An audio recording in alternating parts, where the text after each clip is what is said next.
Shalom Bapak Saudara yang dikasih Tuhan, dan welcome home bagi Anda yang baru bergabung di YouTube GMS Kalimantan.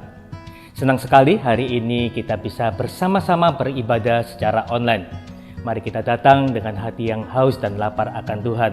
Saya percaya kita semua akan mengalami kuasa dan kasih-Nya. Dan di dalam kesempatan ini saya juga ingin mengajak Bapak Saudara untuk bisa bergabung di dalam komunitas rohani, yaitu Connect Group. Anda bisa menghubungi dan mendaftarkan diri Anda di nomor telepon yang tertera di layar Anda. Persembahan dan perpuluhan adalah bagian dari ibadah kita. Mari kita persiapkan yang terbaik untuk Tuhan. Persembahan dan perpuluhan dapat Anda berikan melalui transfer di nomor rekening yang tertera di layar Anda sesuai dengan kota di mana Anda tinggal. Kita akan memulai ibadah kita. Mari kita bersama-sama berdoa. Bapa, kami mengucap syukur hari ini kami dapat beribadah secara online. Mari Tuhan, Engkau lawat dan jamah setiap kami. Urapi firman-Mu, biar firman-Mu ini boleh mengubahkan setiap kehidupan kami, membawa kami untuk semakin dekat dan mengasihi Engkau lebih lagi ya Tuhan. Dan bila sebentar juga kami akan memberikan persembahan, Engkau kuduskan setiap persembahan kami, biar persembahan kami ini dapat digunakan untuk pelebaran kerajaan-Mu di muka bumi ini. Hanya di dalam nama Tuhan Yesus kami mengucap syukur. Haleluya. Amin. Selamat beribadah dan Tuhan Yesus memberkati.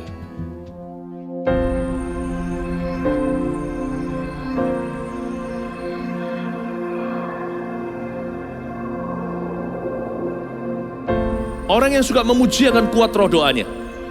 Orang yang berdoa pasti berakhir memuji. Karena Allah bertata di atas pujian. Siapa memuji, Allah mengatasi hidupnya.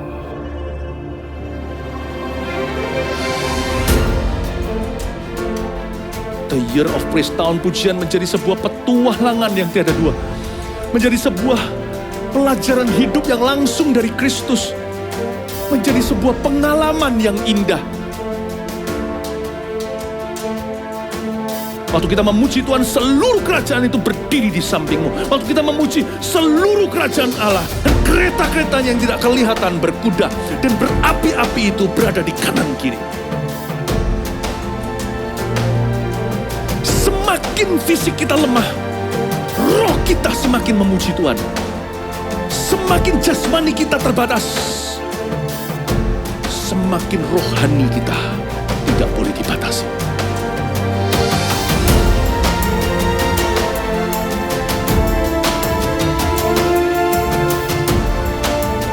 Welcome to the Year of Praise and Provision. Mari kita mengizinkan Tuhan merajut rancangan yang belum pernah kita bayangkan.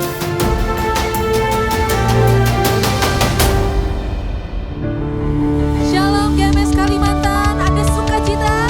Amin. Mari sama-sama kita puji namanya.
bersorai bagi Allah kita.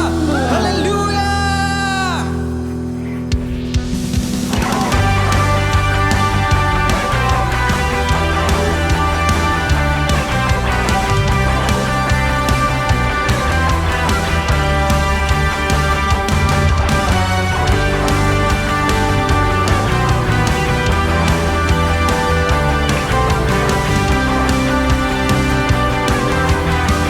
Mari sama-sama katakan.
ajaib dan perkasa, Raja keagungan.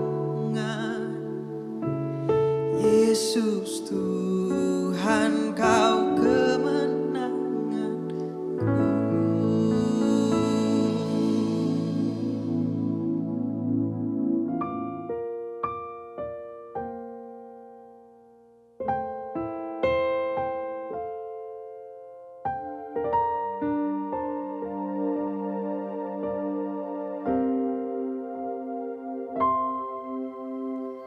Kau melukis wajahku di hadapanmu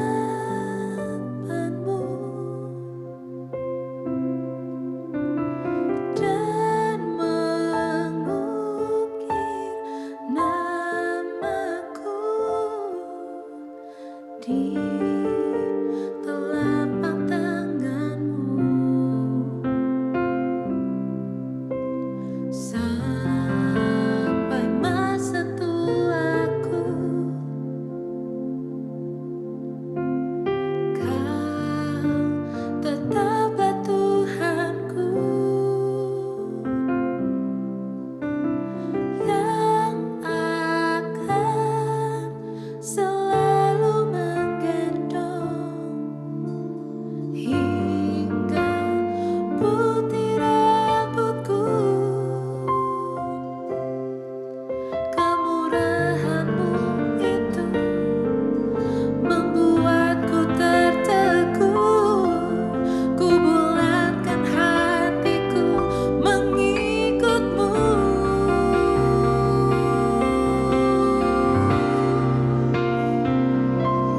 Ku angkat tanganku, Yesus, memuji perbuatan-Mu. Sungguh tiada terukur kasih setia-Mu. Dalam naungan sayap-Mu, ku mau terus menyembah-Mu. Kasih-Mu terukir di lubuk hatiku.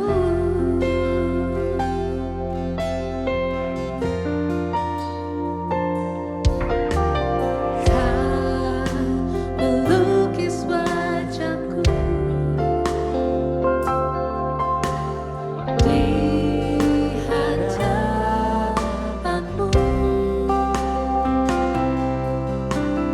dan mengukir namaku di telapak tanganmu. Sampai masa tuaku, Kau tetaplah Tuhanku yang akan selalu menggendong hingga putih rambutku. Kemurahan-Mu itu membuatku tertegun. Ku bulatkan hatiku mengikut-Mu.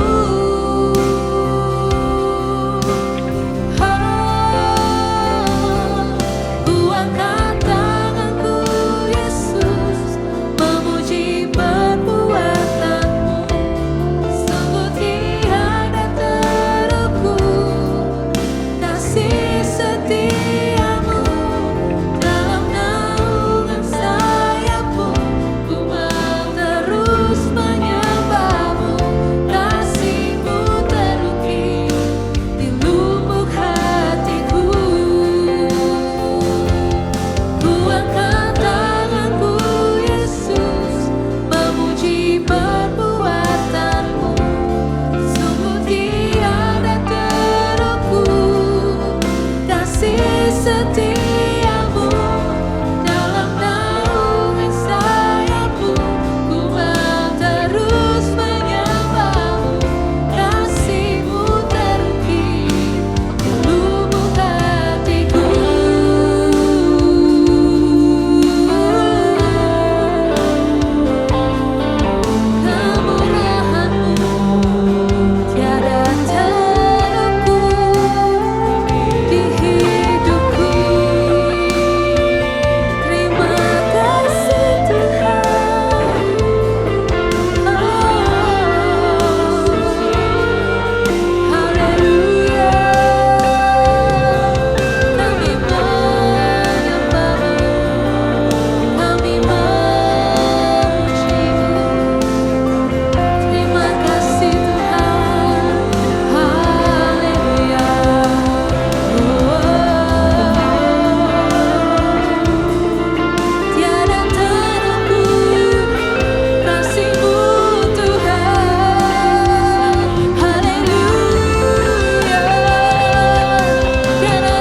Hai Shalom, wow senang sekali kita bersama-sama telah memuji, menyembah Tuhan, memuliakan Tuhan. Dan hari ini mari kita siapkan hati kita untuk mendengarkan firman Tuhan.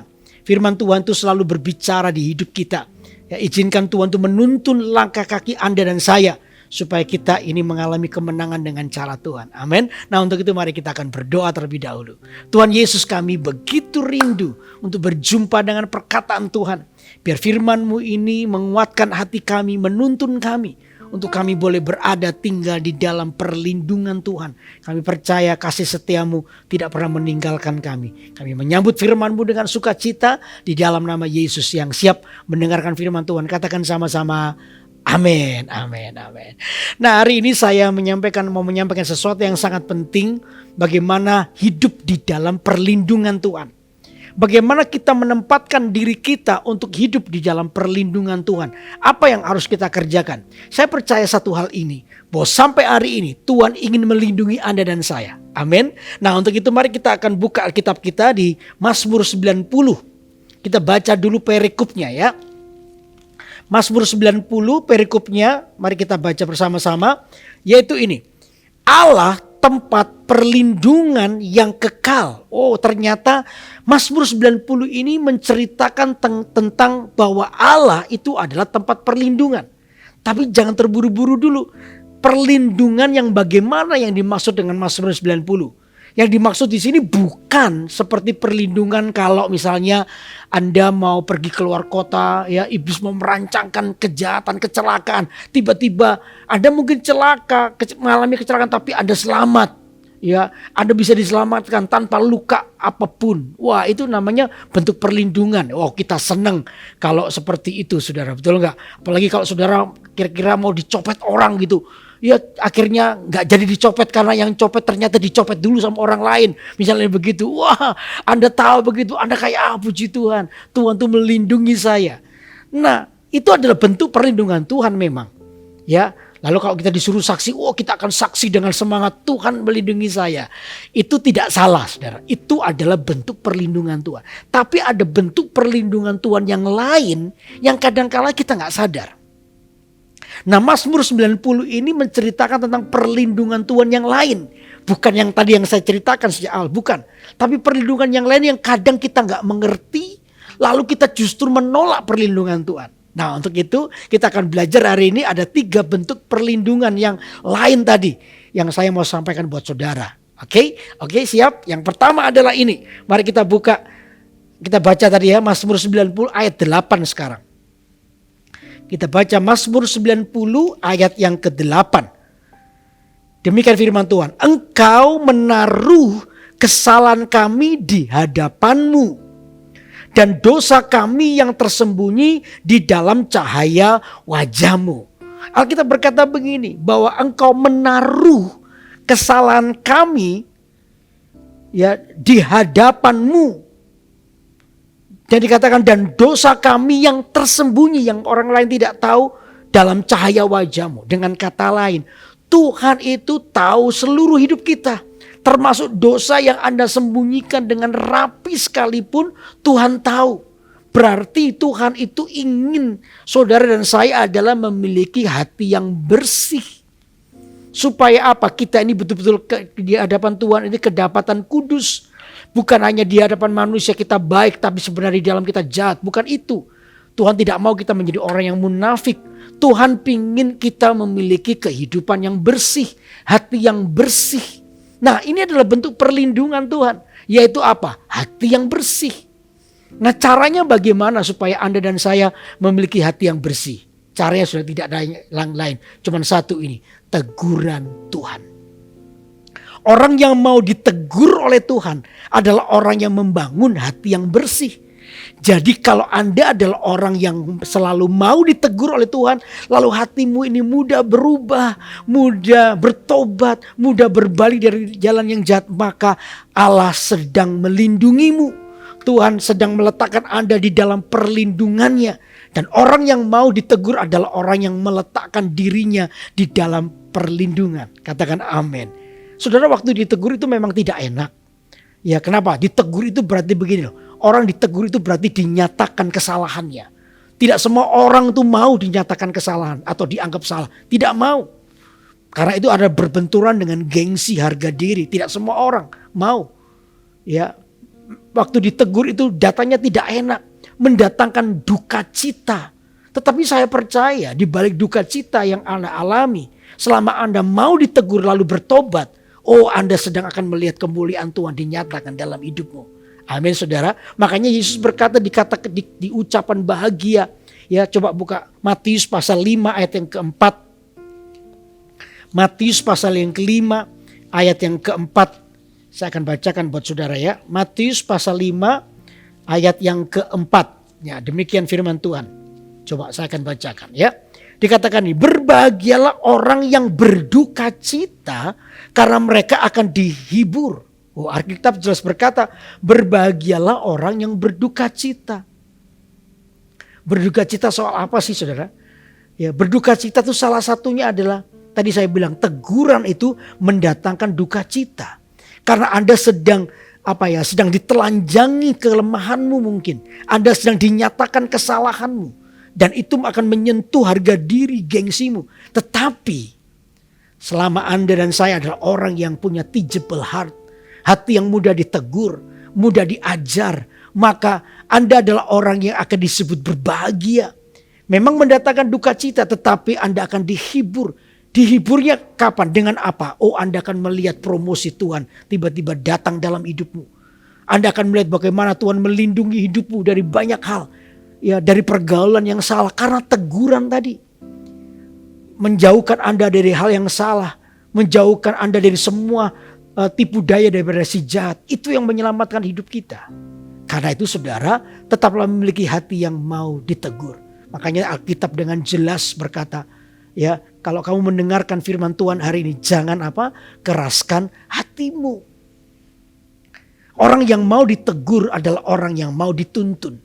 Orang yang mau ditegur adalah orang yang saya selalu berkata begini, kalau saya hari ini masih ditegur, berarti saya adalah orang yang masih dikasihi. Amin saudara. Kalau pemimpin saya, orang tua saya menegur saya, menyatakan kesalahan, berarti saya ini sedang ditolong untuk melihat sisi yang lebih baik yang mungkin saya tidak pernah lihat. Saya ditolong untuk melihat kekurangan saya supaya saya menjadi jauh lebih baik. Makanya itu kalau Anda dan saya masih ditegur Tuhan lewat orang lah, lewat perkataan, lewat mimpi atau apapun. Selama Tuhan masih menegur hidupmu, berarti Anda ini adalah orang yang dikasihi Tuhan. Amin. Cuma masalahnya adalah ini, Anda mau tinggal dalam perlindungan Tuhan gak? Nah, bedanya Daud dan Saul di mana? Dua-dua sama ditegurnya loh. Ya, dua-dua ini sama-sama melakukan kesalahannya. Sama-sama melakukan kesalahan. Kesalahan Saul adalah ini loh. Ya, Saul itu disuruh Tuhan untuk membunuh semua orang Amalek. Jangan ada belas kasihan. Tetapi Saul tidak mau melakukannya. Artinya ketaatannya menjadi separuh. Karena dia tidak bunuh semua orang Amalek. Rajanya dibiarkan hidup. Namanya Agag itu dibiarkan hidup. Kambing domba yang harusnya dibunuh juga tidak dibunuh. Dipilih yang tambun-tambun. Ya, dengan alasan mau dipersembahkan kepada Tuhan. Nah, untuk kesalahan ini Saul ditegur oleh Samuel. Ditegur, diberitahu. Daud juga begitu. Daud itu jatuh dalam dosa perzinahan dengan Batseba. Ya, ketika itu Tuhan datang menegur Daud lewat siapa? Nabinya Nathan. Jadi dua-dua orang ini sama-sama ditegurnya. Sebenarnya dua-dua ini dikasihi oleh Tuhan. Karena Tuhan itu ingin hidup mereka dipulihkan di dalam rencana Tuhan. Tetapi beda. Ya, Daud begitu ditegur oleh Tuhan. Alkitab berkata dia mengoyakkan jubahnya. Menaruh abu di atas kepalanya. Daud itu ketika ditegur dia bertobat.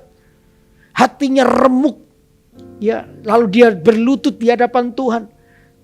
Dengan kata lain ketika dia mengoyakkan jubahnya itu dia mau berkata kepada Tuhan begini, Tuhan ambil semua promosi hidupku. Aku gak usah jadi raja gak apa-apa. Dia ambil abu lalu taruh di atas kepalanya. Dia bahkan berkata kepada Tuhan, kirim aku ke orang mati sekalipun aku tidak takut ya Tuhan. Asal satu ini, jangan ambil rohmu daripadaku. Oh Daud, mungkin kalau saya bayangkan Daud itu berlutut dengan air mata dan muka, dengan tubuh yang gemetar di hadapan Tuhan. Takut akan Tuhan itu menyelimuti hidupnya. Dia berkata, Tuhan please jangan ambil rohmu daripadaku. Tuhan boleh ambil dari semua promosi hidupku, kembalikan aku jadi rakyat biasa. Gak usah dikenal orang, gak apa-apa, aku kehilangan semuanya oke. Tapi asal satu ini, jangan ambil rohmu daripadaku. Ketika Daud adalah orang yang mau ditegur. Padahal saudara, kalau Daud tidak mau ditegur, Daud tuh bisa perintahkan orang bunuh itu Nathan. Ya. Apalagi tegurnya di depan banyak orang termasuk Yoab. Ya Daud cuma bilang gitu aja langsung itu bisa mati itu. Bisa jadi Nathan goreng bumbu rica, betul gak saudara? Bisa mati seketika. Tapi Daud tidak melakukannya karena apa? Teguran itu benar adanya. Daud memilih untuk meletakkan dirinya berada di dalam perlindungan Tuhan. Dia mau hatinya bersih. Dia mau hatinya suci. Ketika dia ditegur, dia tahu ini dia berhadapan dengan Allah yang maha tinggi. Dia tidak mengeraskan hatinya. Dia tidak menjadi sombong oleh karena keberhasilannya. Tapi dia meletakkan diri berada dalam perlindungan Tuhan. Sampai akhirnya Tuhan berkata, aku berkenan kepada Daud. Wow saudara. Perlindungan Tuhan membuat kita menjadi semakin berkenan di hadapan Tuhan. Amin. Beda dengan Saul. Saul juga sama-sama ditegur. Ya sudah begitu. Lalu yang kedua, pada waktu mereka mau berperang. Saul mau berperang. Mereka ini kalau mau berperang biasanya nunggu kedatangan Samuel sebagai imam untuk mempersembahkan korban. Setelah mempersembahkan korban baru mereka perang. Tapi hari itu Samuel tidak datang-datang. Sudah ditunggu-tunggu lama gak datang-datang. Akhirnya Saul nekat, sudah daripada nunggu Samuel gak datang-datang, saya aja yang mempersembahkan. Nah itu salah di hadapan Tuhan. Karena Saul itu adalah raja bukan imam. Tidak boleh seorang raja mempersembahkan korban. Nah pas ketika Saul mempersembahkan persembahan buat Tuhan, datanglah Samuel. Nah disitulah Samuel menegur Saul. Saul juga ditegur, tapi reaksi Saul itu beda. Saul tidak mau ditegur. Saul tersinggung ketika dia ditegur. Akhirnya dia berkata, ini memang aku salah, tapi tunjukkan hormatmu kepadaku. Aku ini rajamu. Wais. Dengan kata lain, Saul itu tidak mau ditegur. Dia mau menunjukkan kuasanya. Dia tidak mau kehilangan muka. Dia tidak mau kehilangan gengsinya. Dia keluar dari perlindungan Tuhan. Tidak mau ditegur, itu berarti kita keluar dari perlindungan Tuhan. Dan ketika kita keluar dari perlindungan Tuhan, maka si jahat akan menerkam hidup kita. Makanya Tuhan itu berkata, aku menyesal menjadikan Saul jadi raja. Kenapa saudara? Karena Saul tidak memiliki hati yang mau diajar oleh Tuhan supaya bersih hatinya. Kan itu biar hari ini, poin 1 ini, mari kita hidup dalam perlindungan Tuhan. Kapan itu? Ketika Anda dan saya adalah orang yang menjaga hati kita supaya tetap bersih dengan cara ini. Anda memiliki hati yang mudah diajar, mudah ditegur oleh Tuhan. Saya percaya kalau itu jadi prinsip kehidupanmu, Anda meletakkan dirimu dalam perlindungan Tuhan. Dan hidupmu akan mengalami kemenangan oleh karena Tuhan yang mengasihi hidup kita. Amin. Amin. Itu yang pertama. Lalu yang kedua apa? Ayat 12, mari kita kembali ke Mazmur tadi. Mazmur 90. Sekarang coba kita baca ayat yang ke 12. Mazmur 90 ayat yang ke-12. Yuk kita baca ya. Bentar, saya akan kembali. Oke, ayat 12 sekarang. Ajarlah kami menghitung hari-hari kami sedemikian sehingga kami beroleh hati yang apa? Bijaksana. Alkitab jelas berkata ini, ajarlah kami menghitung hari-hari kami sedemikian sehingga kami beroleh hati yang apa? Bijaksana. Yang kedua saudara, bentuk perlindungan Tuhan itu adalah memiliki hati yang bijaksana. Orang bijaksana itu adalah orang yang telah dewasa. Orang bijaksana itu berarti begini, orang ini dapat memilih yang terbaik untuk hidupnya untuk memuliakan Tuhan, itu bijaksana. Jadi orang bijaksana adalah orang yang bisa menguasai dirinya. Di tengah-tengah keinginannya, bahkan kemampuannya, orang ini adalah orang yang bisa mengekang keinginan dagingnya, itu bijaksana. Bijaksana itu adalah orang yang bisa melihat kepentingan kerajaan Allah dalam kehidupannya. Sehingga pilihannya selalu bukan untuk memenuhi kedagingan. Ya, tapi dia memilih menjadi orang yang dewasa. Memilih untuk apa? Untuk terus menyenangkan hati Tuhan. Nah, ini yang menjadi pokok penting daripada apa yang kita pikirkan. Dengan cara apa? Hati yang mau berubah. Hati yang gampang diubahkan oleh Tuhan. Ingat, ibadah kita yang sejati itu bukan hanya ketika kita ini datang di ibadah. Ya puji Tuhan kalau kita ini bisa datang di ibadah. Ya hari-hari ini belum. Mungkin beberapa kota akan sebentar lagi akan ada ibadah onsite. Ya, ibadah kita itu bukan hanya duduk di gereja. Ibadah kita bukan hanya sekedar nyanyi. Tapi ibadah yang sejati itu adalah perubahan hidup. Itu hati yang bijaksana. Hati yang mudah berubah. Hati yang tidak keras, tapi hati yang mudah untuk dibentuk oleh Tuhan. Gampang berubah demi apa? Sebuah pertobatan dalam dirinya. Coba buka di Roma pasal yang ke-12. Roma pasal 12. Ya, Roma pasal 12 ayat 1 dan 2. Yuk, Roma pasal 12 ya. Oke, saya akan bacakan buat saudara. Roma pasal 12 ayat 1 dan 2. Karena itu saudara-saudara, demi kemurahan Allah aku menasihatkan kamu supaya kamu mempersembahkan tubuhmu sebagai persembahan yang hidup, yang kudus dan yang berkenan kepada Allah. Itu adalah apa? Ibadahmu yang sejati. Lalu yang kedua, janganlah kamu menjadi serupa dengan dunia ini. Tetapi apa? Berubahlah oleh pembaruan budimu. Sehingga kamu dapat membedakan manakah kehendak Allah, apa yang baik, yang berkenan kepada Allah dan yang sempurna. Jelas Alkitab berkata bahwa hati yang bijaksana adalah hati yang mau berubah. Hati yang dikatakan hati yang tahu memberi yang terbaik buat Tuhan. Yang mempersembahkan tubuhnya sebagai persembahan yang hidup, yang kudus dan yang berkenan kepada Allah. Dikatakan itulah ibadahmu yang sejati. Jadi saudara, kalau hari ini kita di gereja nyanyi-nyanyi, muji Tuhan, tidak salah, itu adalah bagian daripada ibadah. Anda mendengarkan khotbah seperti ini adalah bagian dari ibadah. Tapi ibadah yang sejati tidak hanya berhenti mendengarkan firman Tuhan. Tidak hanya berhenti menyanyi memuji Tuhan. Bukan hanya itu. Tapi ibadah sejati adalah sebuah keputusan. Justru ketika Anda habis menyembah Tuhan, Anda dijamah oleh Tuhan, lalu mendengarkan firman Allah mengajar hidup kita nilai-nilai kebenaran. Lalu ketika kita habis diajar itu, ada sebuah keputusan. Saya mau berubah. Di area ini saya perlu berubah. Di area ini saya perlu diubahkan. Di area ini saya seringkali menyakiti hati Tuhan. Saya mau berubah. Tuhan, saya mau diubahkan. Nah, disitulah ibadah yang sejati itu dibangun. Disitulah ibadah yang sesungguhnya, yang sejati, yang menurut kehendak Tuhan itu dibangun dalam kehidupan saudara. Kenapa? Tuhan ingin kita mengalami sebuah perubahan ke arah Kristus. Supaya nyanyian kita, ku mau sepertimu Yesus, bukan sekedar nyanyian belaka, tapi itu menjadi sebuah kehidupan yang kita hidupi. Dan saya percaya ketika hidupmu berubah, Anda adalah orang yang sedang berada di dalam perlindungan Tuhan. Anda sedang menempatkan dirimu dalam perlindungan Tuhan. Karena apa? Di hidup yang berubah, disitulah rencana si jahat digagalkan. Rencana iblis digagalkan buat hidup saudara.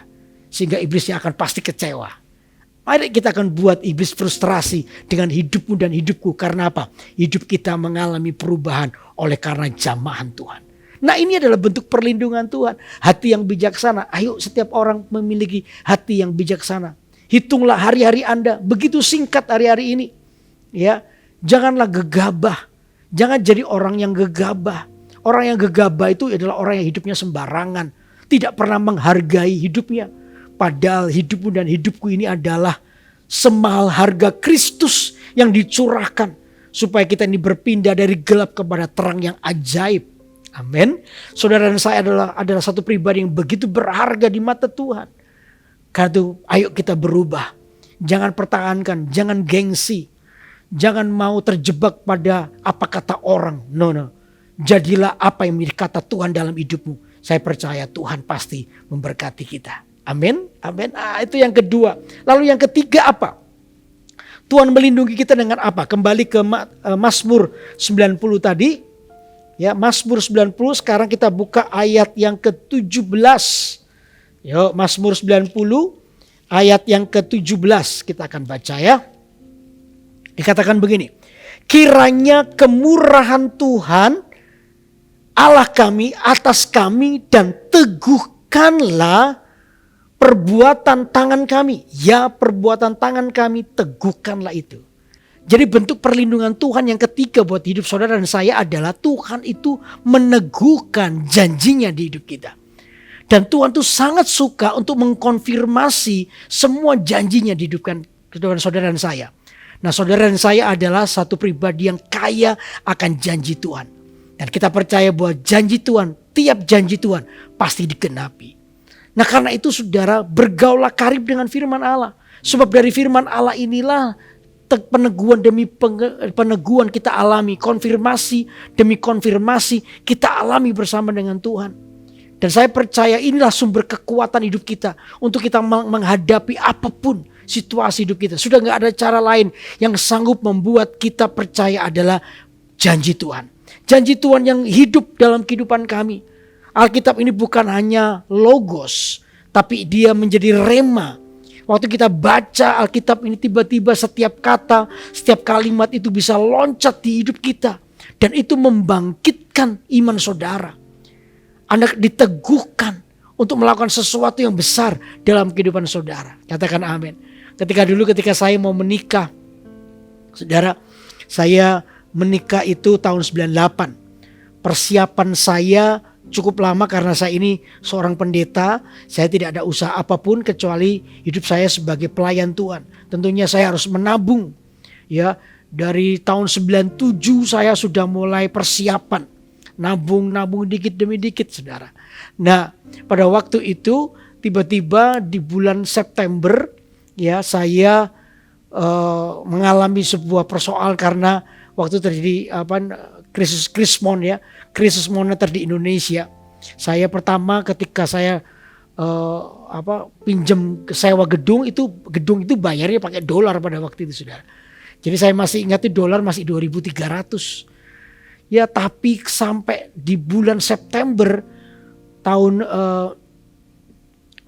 1997 itu dolar sampai 20.000. Waduh, saudara. Saya kebingungan juga, saya nggak mungkin batalkan pernikahan saya. Lalu apa yang saya lakukan? Saya berdoa di hadapan Tuhan. Saya datang, saya menghampiri Tuhan. Tuhan, saya bilang, ini aku nih hambamu. Memang undangan belum dibagi, tapi banyak orang sudah tahu. Tanggal 4 April saya menikah. Ini sekarang dolarnya sudah sampai 20.000. Saya mesti bayar berlipat-lipat dari 2.300 ke 20.000. Berapa kali lipat? Hampir 7 kali lipat, 6 kali lipat lebih. Waduh, mahal Tuhan, gak sanggup saya. Uangnya gak ada. Saya minta mujizat dari Tuhan. Dan ketika itu Tuhan meneguhkan saya. Nah, ini pekerjaan Tuhan di hidup kita, meneguhkan kita. Tiba-tiba saya ingat satu ayat Mazmur pasal 23. Saya baca dikatakan Tuhan adalah gembalaku, takkan pernah kekurangan aku. Wow, Alkitab jelas berkata bahwa Tuhan adalah gembala kita. Kita tidak akan pernah kekurangan oleh karena Tuhan. Itu janji, tiba-tiba ayat yang biasa saya baca, bahkan saya hafal, itu tiba-tiba hidup di hati saya. Itu adalah bentuk peneguhan. Yang model kayak begini loh, Tuhan itu meneguhkan hidupmu. Sehingga kehidupan kita ini bertemu dengan yang namanya konfirmasi. Dan tiba-tiba iman kita bisa bangkit. Karena logos, tulisan biasa tiba-tiba jadi rema di hidup Anda dan saya. Amin. Oh, saya waktu baca itu tiba-tiba muncul sebuah keyakinan. Saya gak tahu dari mana itu. Tiba-tiba hati saya yakin aja. Akhirnya saya bilang dengan mama saya, kita tetap menikah tanggal 4 April. Mama saya tanya, lah tuh uangnya kamu dari mana? Gak tahu, nanti coba lihat. Pokoknya saya menikah dulu, nanti Tuhan aturlah. Saya telepon calon istri saya, kita tetap menikah 4 April, gak mundur ya. Dia bilang nanti uangnya dari mana? Tuhan yang berkati pokoknya. Wah, dan benar saudara. Dari iman itu muncul tiba-tiba berkat demi berkat saya alami. Dan saya melihat perbuatan tangan Allah yang ajaib dalam hidup saya. Ya, dari roti tartnya, kue tartnya, sampai gaun pengantinnya, sampai liburannya juga, bulan madunya. Tuhan siapkan semuanya. Wah, saya ketika melihat itu saya tahu bahwa Tuhan itu masih melakukan mujizat sampai hari ini. Tuhan itu masih melakukan mujizat sampai hari ini. Karena apa? Tuhan itu teguhkan hati kita. Amin. Daud itu berani dengan Goliat dari mana coba? Saudara pikir Daud tidak punya takut? Daud pasti punya takut. Tetapi ketika dia ketemu dengan Goliat, tiba-tiba rohnya ini menyala-nyala. Dan dia berkata, siapa orang tidak bersunat ini berani menghina barisan tentara Tuhan? Oh, dari mana kalimat itu muncul? Jelas karena dia tahu yang menyertai dia adalah Allah yang besar. Tuhan meneguhkan di hati Daud bahwa Daud, kamu tidak sendiri. Aku bersamamu, maju. Kadang-kadang kita tuh gak mengerti keberanian, kekuatan dari mana. Cuma satu ini kita tahu, Tuhan menyertai kita. Tuhan tuh meneguhkan, itu adalah bentuk perlindungan Tuhan. Supaya Anda tidak sendiri. Karena itu biar hari ini jangan ada pun satu orang yang merasa ditinggalkan oleh Tuhan. Tidak boleh seorang pun merasa sendiri. Tuhan menyertaimu. Dia meneguhkan janji di hidupmu. Pegang janji Tuhan dan berjalan dalam keyakinan. Saya percaya di depan kita ini akan menanti mujizat demi mujizat Tuhan. Amin. Karena itu hari ini kita akan belajar tiga hal. Di mana Tuhan itu tempat perlindungan bagimu dan bagiku. Apa itu? Pertama adalah hati yang bersih. Teguran menolong kita memiliki hati yang bersih. Amin. Amin. Lalu yang kedua apa? Hati yang bijaksana. Hati yang bijaksana berarti kemauan untuk berubah. Kita akan sungguh-sungguh disempurnakan menjadi sama seperti Kristus. Lalu yang ketiga apa? Tuhan meneguhkan janjinya. Hidup kita dipenuhi dengan janji Allah. Sehingga kita terus berjalan dalam kemenangan. Dan saya percaya kalau orang tinggal dalam 3 prinsip ini, Anda akan selalu tinggal dalam perlindungan Tuhan. Tuhan pasti memberkati hidupmu. Amin, amin. Mari kita bawa hati kita kepada Tuhan. Mari kita bawa kerinduan kita kepada Tuhan. Mari kita seperti kata firman Tuhan, hidup di dalam perlindungan Tuhan. Pertama memang kita hidup dalam perlindungan Tuhan, dijauhkan dari mara bahaya kecelakaan. Tapi ada bentuk perlindungan secara rohani ini, yaitu apa? Hati yang bersih, hati yang bijaksana, hati yang diteguhkan. Itu ada dalam kehidupan saudara dan saya. Dan biarlah hari ini, mari kita dengan iman kita melihat bahwa aku tidak pernah sendiri. Tuhan menyertai hidupku. Kalau Anda adalah orang yang mengalami persoalan hari ini, mari kita datang kepada Tuhan. Ya, di tengah-tengah persoalan aku mau tetap hatiku bersih. Aku mau ya Tuhan, aku tetap memiliki hati yang bijaksana. Aku mau hatiku diteguhkan. Saya percaya kemenangan menyertaimu. Kalau Anda adalah orang yang mari angkat tanganmu, saya mau berdoa buat saudara. Tuhan Yesus, Kau Allah yang melihat hati kami. Tuhan, kami mau tinggal di dalam perlindungan-Mu. Sebab Engkau Allah yang melindungi hidup kami. Aku berkata di dalam nama Yesus, kami mau terus bersama dengan Tuhan di dalam perlindungan Tuhan. Sehingga iblis tidak sanggup menipu kami, tidak sanggup menjatuhkan kami. Sebab yang menyertai kami adalah Allah yang besar. Aku berdoa sekarang biar firman boleh jatuh di tempat yang baik. Supaya kami terus berada di dalam perlindungan Tuhan. Terima kasih Bapa, terimalah berkat daripada Allah menyertai hidupmu, dikuatkan, terus hidup dalam perlindungan Tuhan, maka Anda akan mengalami kemenangan dengan cara Tuhan mulai hari ini sampai selama-lamanya. Terima berkat Tuhan ini di dalam nama Yesus. Yang percaya diberkati Tuhan, katakan sama-sama, amin, amin. Tuhan Yesus memberkati.